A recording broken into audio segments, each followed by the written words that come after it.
Here is a comprehensive video guide for how to install a bidet spray. You will need a trigger bidet sprayer, a 1.2 meters anti-burst hose.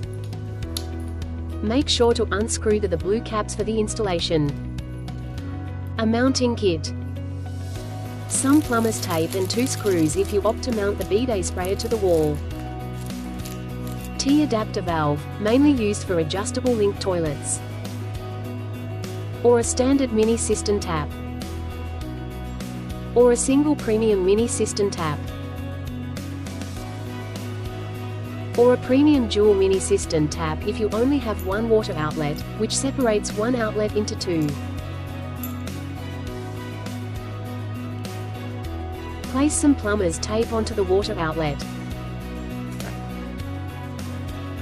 Place the back plate of the cistern tap onto the wall. Tighten the dual cistern tap by hand or with a wrench. Fix both the existing hose for the toilet cistern and the new hose for the bidet sprayer to the dual cistern tap. Turn pin handle on and off for use.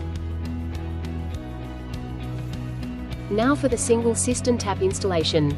Place the back plate of the cistern tap onto the wall. Screw the single cistern tap by hand or with a wrench until tight. Screw the hose onto the single cistern tap and spin the pin handle for on and off use. Follow the same method of installation for the normal mini cistern tap.